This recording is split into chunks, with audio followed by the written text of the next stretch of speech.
Source, psychologytoday.com. Fight anxiety by risking failure. Building confidence by pushing your limits. Key points. At the heart of anxiety is the double helix of uncertainty and threat. Avoiding the big challenges in life is not only doomed to fail, but also is guaranteed to make life a tepid and anemic slog. When you've experienced repeated failures and continue to pick yourself up and move forward, confidence emerges. That's kind of what I was saying, but not as smart. I didn't say it as smart as they did earlier. So this is from Joe Leonhardt /Unsplash. It's a little story.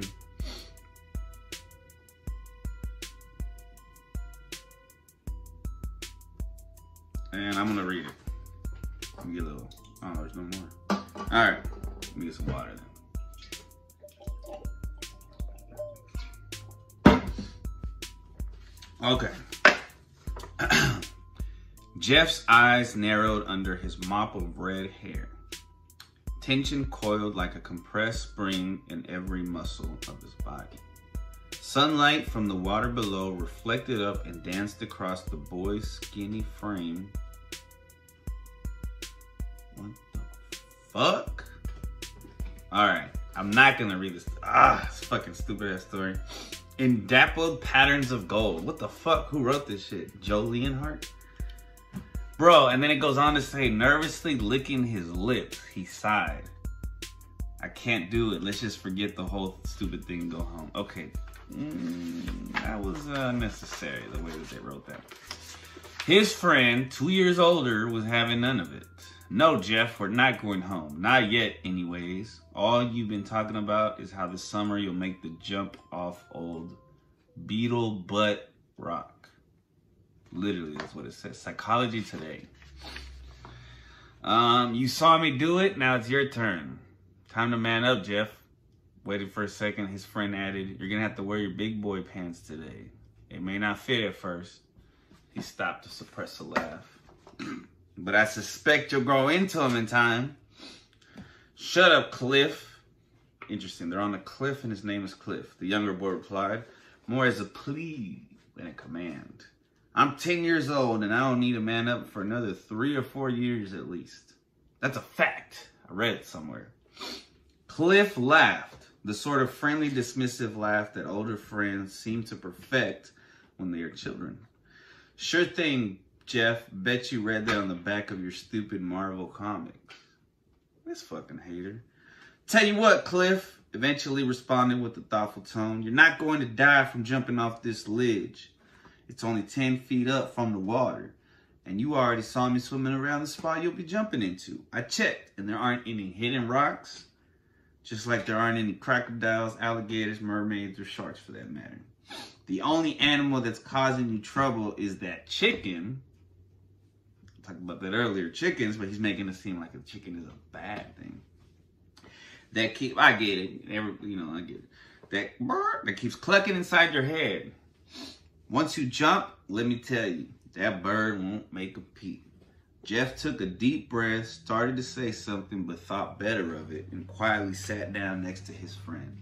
The heat of the day was beginning to rise, and the sun beat down on their shoulders with a familiar and comforting sting. Buzzing somewhere overhead was a dragonfly, and the smell of barbecue wafted out from the shoreline. Suddenly, Jeff bolted upright and stood clenching his fist. His rapid breathing sounded like a steam engine gaining momentum. Who wrote this shit? Then, without uttering a word, he leaped from the boulder, legs and arms akimbo, falling silent as a turtle, but not half so gracefully, into the green water below. A moment later, Jeff resurfaced and let out a triumphant scream, his face beaming with delight. The coming-of-age jump from the boulder had not gone exactly according to plan, but the main thing that needed to happen had indeed happened.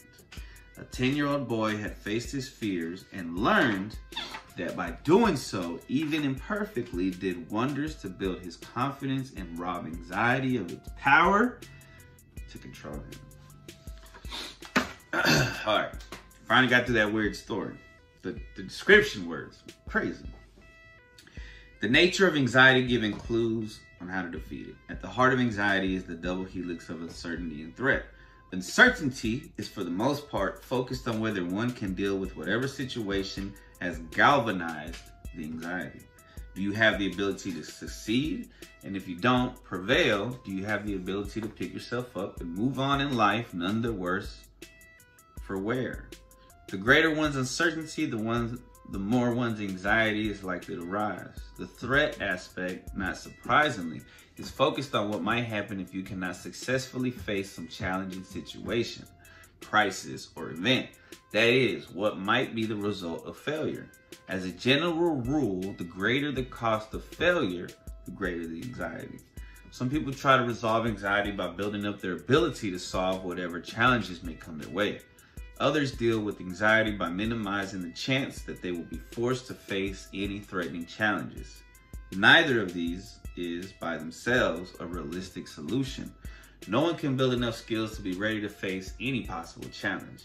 And avoiding the big challenges in life is not only doomed to fail, but also is 100% guaranteed to make a life a tepid and anemic slog through each day of the week.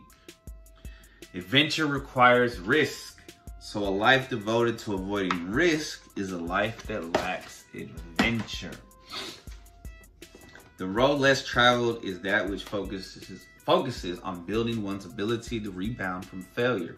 It requires building a perspective that responds confidently when asked, what if I'm not up to that challenge just yet? And it all comes crashing down.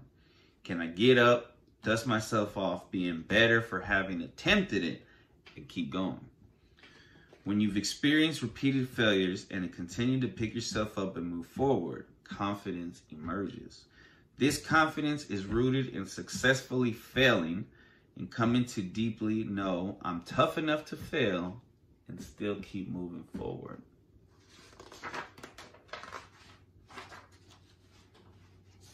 That's it. So that's pretty interesting. I try to think, you know, it would have been funny if that kid, Jeff or Cliff, whatever the fuck, they got like it wouldn't be funny, but if the story was like, they did end up getting like a flesh-eating disease from the water that was green, but, because it ended up being like a sewer line that was connected to it. But the point is, they faced their fears. Death claimed them, but they weren't afraid. But they didn't, that's it. Yeah, so I mean, we've all had like our rock bottoms, we could call them. You may not think you've had one, but at least your bottom, you haven't. Life is it's a roller coaster, right? And the reason why we can appreciate happiness is because sometimes we're sad, and balance and rain and sunlight and all that shit. So I don't remember what the fuck I was saying at all. I need to stop looking at myself. I need to start looking at the camera. Camera. All right. Yeah, like what's the worst that could happen? Trust your instinct.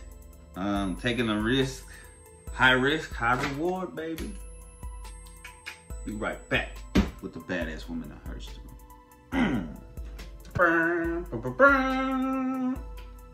Bad.